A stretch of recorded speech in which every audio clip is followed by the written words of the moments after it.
Kami dari Prodi Peternakan Fakultas Pertanian Universitas Sumatera Utara. Di sini kami akan melakukan wawancara kemana? Ke Marenda. Pada kesempatan kali ini kami akan melakukan sebuah wawancara tentang apa? Kita akan mencari tahu bagaimana peternak mengelola ternak jangkriknya. Tanpa berlama-lama lagi, ayo kita saksikan videonya. Gas. Yes.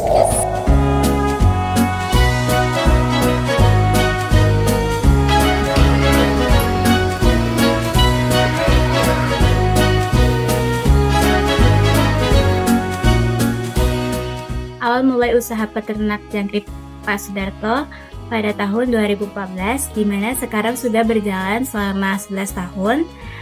Awal mulai usaha peternak jangkriknya memiliki 7 box dan sekarang sudah bertambah menjadi 40 box. Awal mulai usaha peternak jangkrik Pak Sudarto ini sebenarnya hanya kerja sampingan saja, tetapi sekarang sudah menjadi kerja utama Pak Sudarto. Adapun klasifikasi dari ternak jangkrik ini adalah animal, yaitu kingdom, filumnya, arthropoda, kelak, insecta, ordonya, orthoptera, subordonya, ensifera, kemudian ada family yaitu Grelidae, dan subfamilia Grelidae, genusnya Gilids.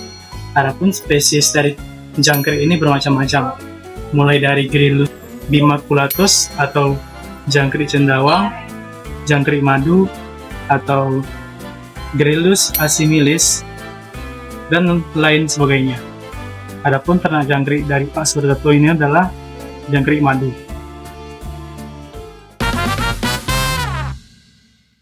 Jadi di sini untuk kandang itu biasanya berbentuk persegi panjang.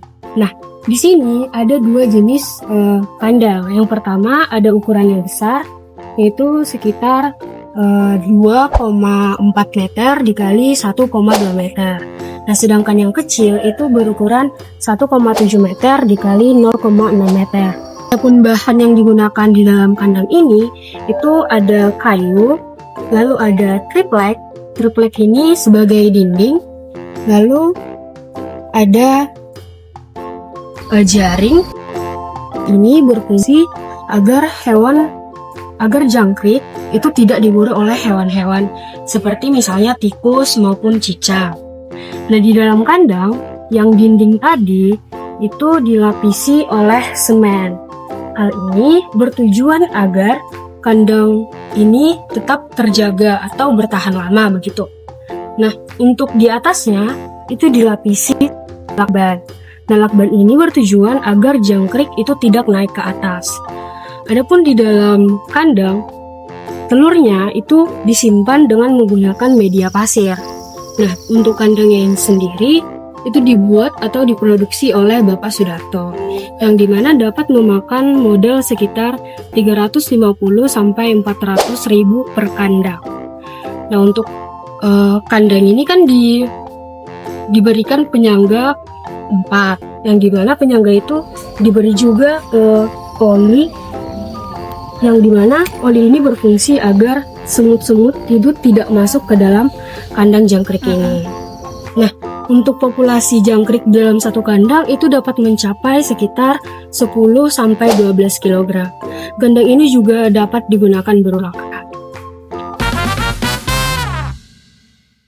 Jadi teman-teman, untuk menghasilkan bibit yang berkualitas, hendaklah memilih indukan yang berkualitas juga. Adapun ciri-ciri dari indukan jangkrik madu yang berkualitas itu adalah yang jangkriknya berwarna hitam dan mengkilat. Berikut ini adalah jangkrik indukan yang berkualitas untuk menghasilkan produktivitas yang maksimal. Baik teman-teman, untuk bibit pada awalnya Pak Sudarto bibitnya diberikan oleh temannya. Kemudian Pak Sudarto mengembangkan bibitnya dengan sendirinya, kemudian diternakkan sehingga produk yang dihasilkan bermacam-macam, mulai dari telur, indukan dan anakannya.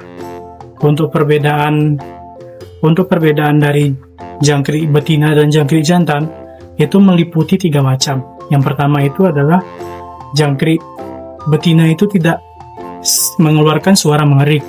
Untuk jangkrik jantan itu mengeluarkan suara mengerik untuk menarik perhatian betina. Kemudian yang kedua adalah yang jangkrik betina itu memiliki semacam jarum.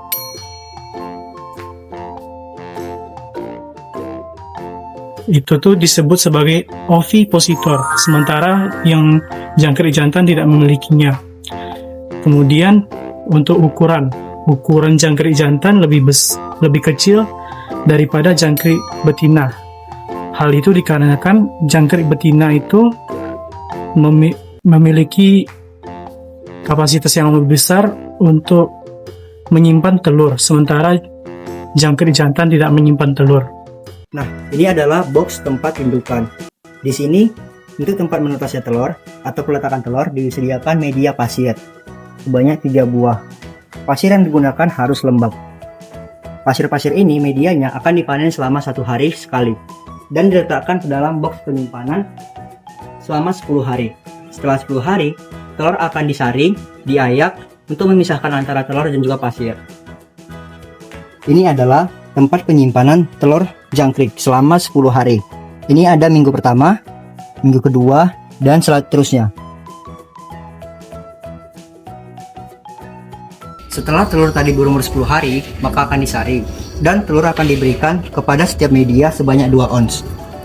Ini adalah jangkrik berumur sekitar 1-2 hari.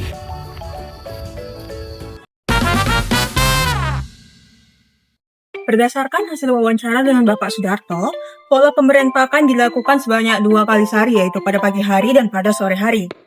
Untuk kebutuhan air minum, jangkrik disemprot menggunakan sprayer berkapasitas 2 liter pada pagi, siang, dan sore hari.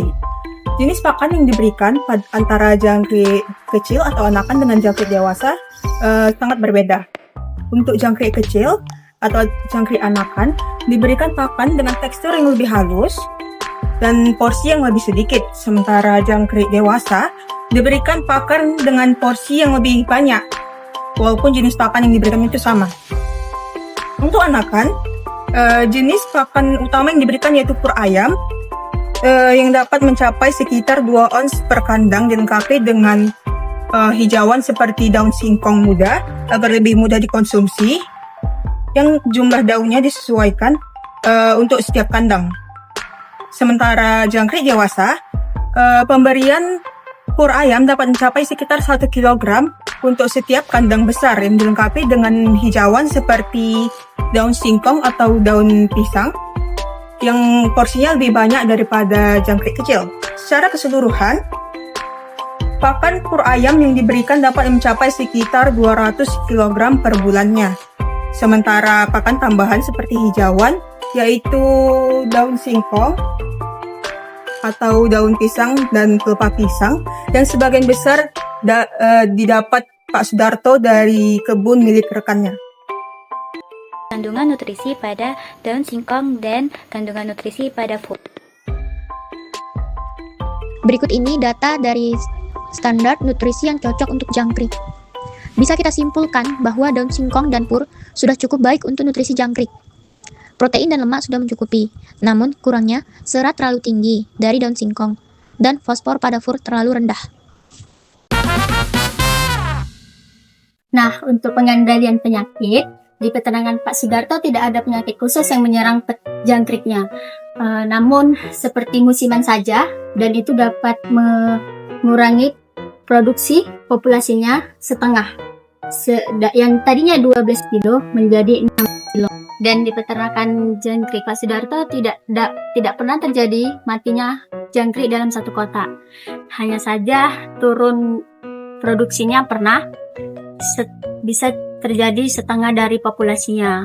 Dan hama yang sering menyerang peternakan jangkrik Pak Sudarto yaitu seperti semut, cicak, dan tikus. Salah satu cara mengatasinya ini, Pak Sudarto memberikan wadah yang berisikan oli bekas agar mencegah naiknya semut ke dalam box.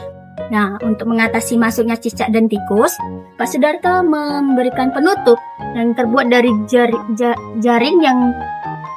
jaring besi atau jala. Nah, di sini Pak Sudarto tidak memberikan disinfektan karena jangkrik terbilang sensitif dan terkena air sabun saja jangkrik dapat mati. Nah, salah satu penyebab penurunannya produksi itu karena cuaca yang tidak mendukung seperti cuaca yang terik. Dan salah satu solusinya itu mengganti atap menjadi lebih sejuk seperti hijau.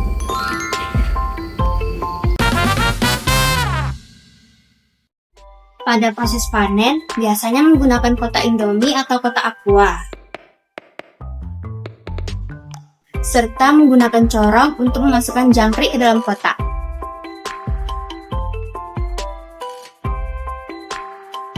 Dalam satu kotak biasanya beratnya itu 1 sampai 1,5 kg. Jika telurnya berlebihan atau produksi telurnya banyak, maka telurnya itu juga akan dijual.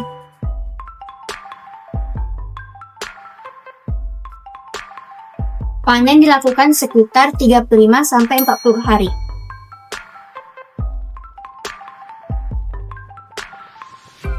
Nah, hasil tambahan dari ternak jangkrik ini yaitu kotorannya yang dijual 1 kilo itu 10.000.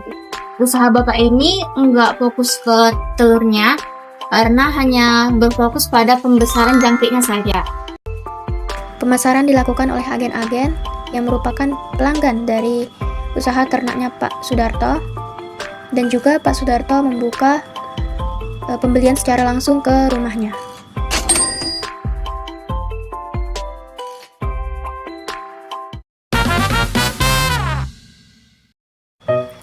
Jadi, analisis usaha dari ternak jangkrik Pak Sudarto adalah seperti ini.